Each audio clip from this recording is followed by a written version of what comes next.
Hey guys, Gravy here. I'm actually just making a video today to just talk about Melee because seems like all I can do is get into Twitter drama and Reddit drama. So I'm gonna make something that is a discovery that I made actually after my career as a Captain Falcon player.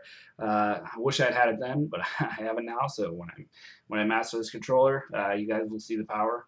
But I'm going to show you basically option selecting in Melee, how to practice it, and how to use it practically.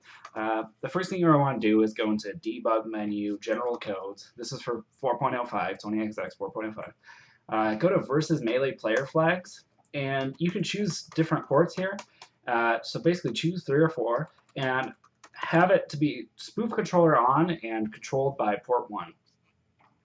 This is going to make it so that whatever character you put in port 3 is going to be controlled by port 1, and as well as port 1 being controlled by port 1. So essentially, you'll be able to control 2 characters with 1 controller. I also like to do flash right and unsuccessful for the L cancels.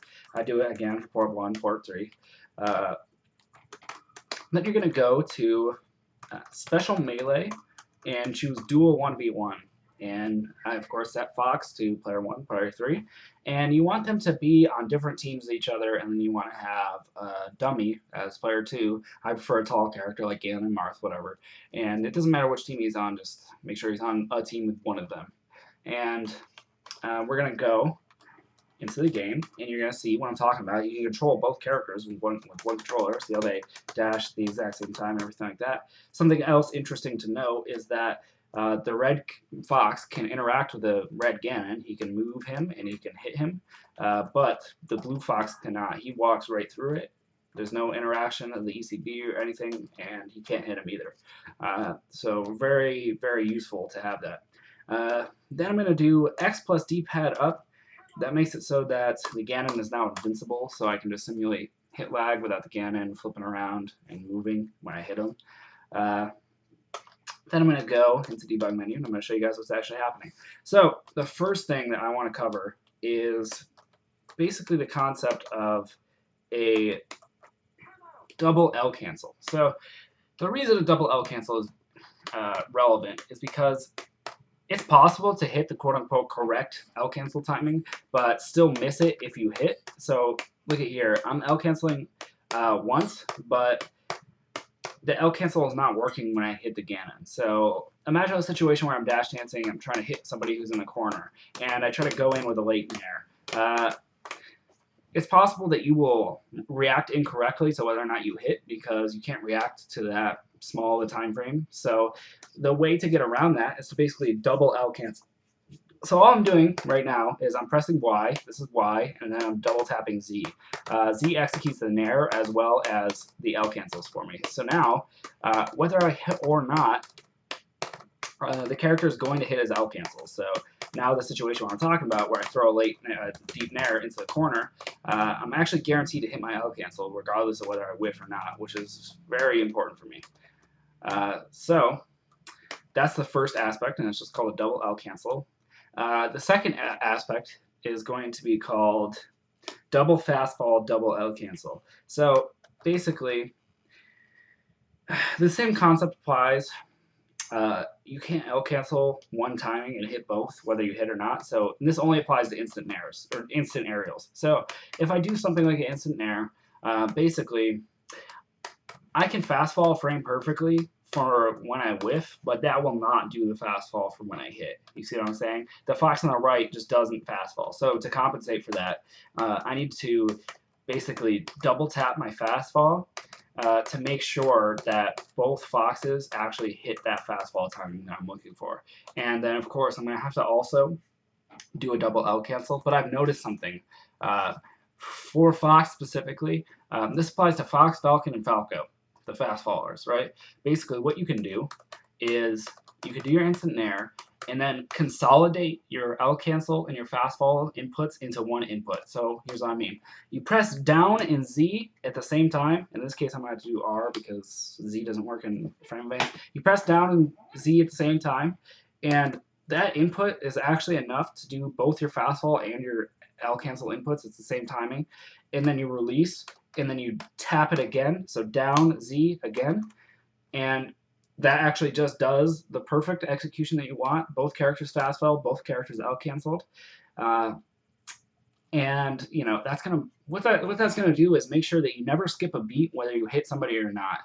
And you can react to, like, if you do an instant nair and you do the double fastball, double L cancel, you can react to which option to choose when you do land, because you can tell by that time, because you've had all that time to fall and all that time in your L cancel lag, you can tell whether or not you hit them. But you will definitely get your fastball and your L cancel timing, so you'll be able to convert if you hit them, and you'll be able to move away if you didn't.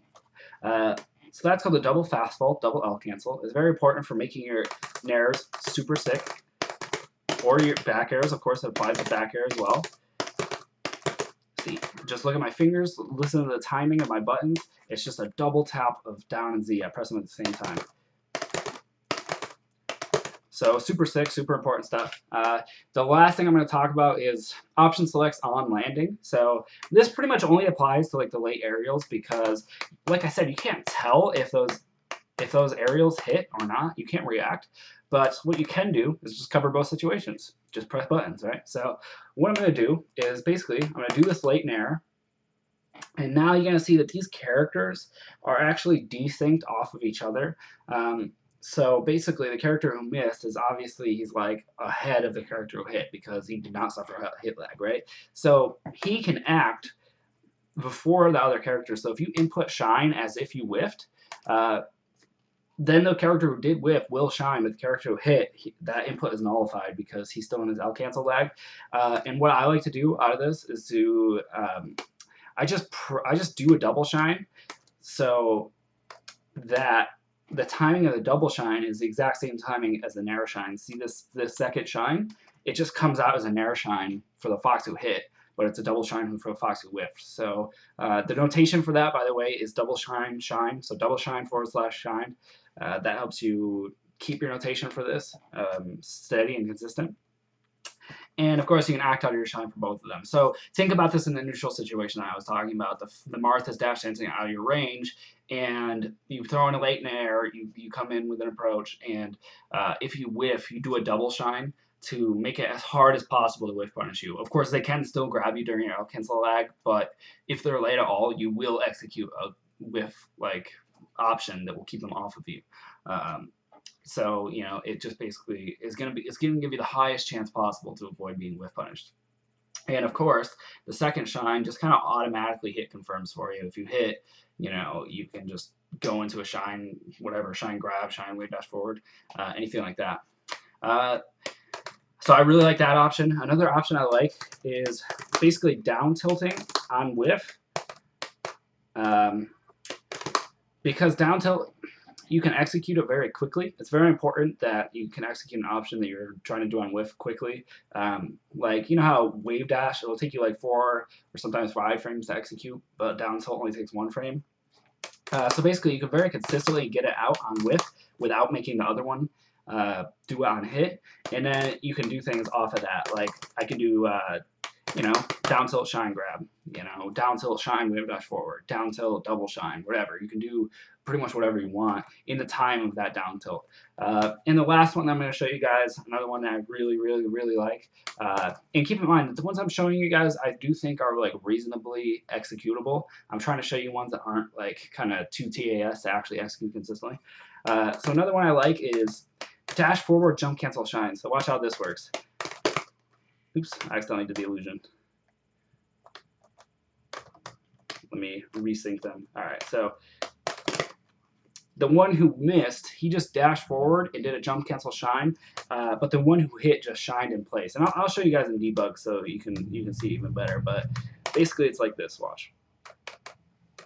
The input of dash. Oops, I missed my L cancel.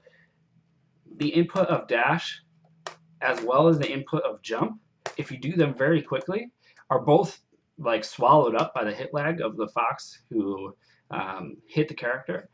And then if you time the shine to be This one, it didn't time out perfectly, so I'll delay the shine by 1 frame or 2 frames or whatever. It's not perfect. It's not a perfect example, but if you time the shine correctly, then both of these foxes will have a grounded shine, and of course you can like convert off of that accordingly. So just off of what I have shown you, you have mix-ups on when you whiff of either double shine, dash forward, jump cancel shine, or do a down tilt, which are just pretty good like whiff options.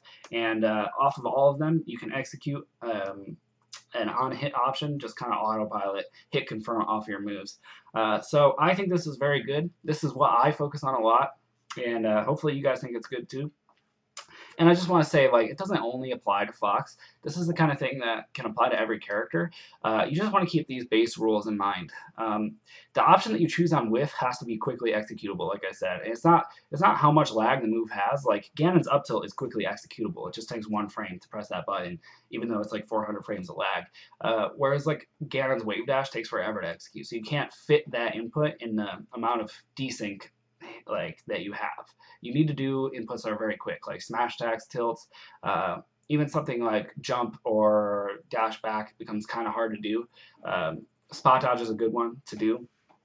And you also want to consider that once you've done the whiff option, the amount of time it takes for that whiff option to finish is basically how much time you have to execute your hit option. So for what I'm trying to say is, like, excuse me, if I do up tilt on whiff, it doesn't give me much time to execute a hit option because up tilt ends so quickly that a lot of times if I try to do like up tilt shine grab, the up tilt, I'm just going to get a grab afterwards, even though I didn't really mean to do that. You know what I'm saying? See how he grabs afterwards? Even though I executed it kind of fast and everything like that.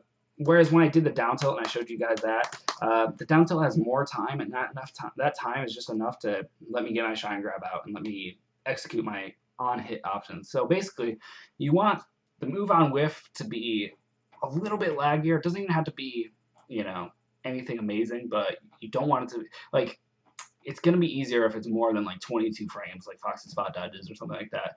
And you want it to be quickly executable. So some examples would be Marth. When Marth whiffs, he could do like up tilt on whiff and dash back on hit.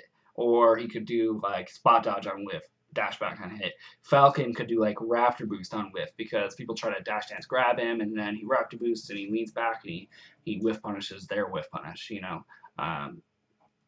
And then, like, during that raptor boost timing, he can, like, execute anything. He can do, like, jump forward knee. He can do whatever. You know, it's so much time. So it can apply to other characters. I happen to show it with Fox, but I hope that you guys take it and apply it to your other characters. This has been my knowledge bomb. It's been a while since I dropped one of these, so I hope you guys like it, and I hope you guys find yourself applying this to your own game. And honestly, I hope that I'm executing it well in the future. Like, you know, I'm hoping that in 6 months, you're going to see me never missing a fastfall, never missing an L cancel. These are my own personal goals. If any of you watch me or follow me, honestly, just hold me accountable to execute these option selects, because I can get lazy too. Man, it's hard to press twice the buttons, but the payoff is worth it. Honestly, I believe that. All right, I'll talk to you guys later, and have a good day.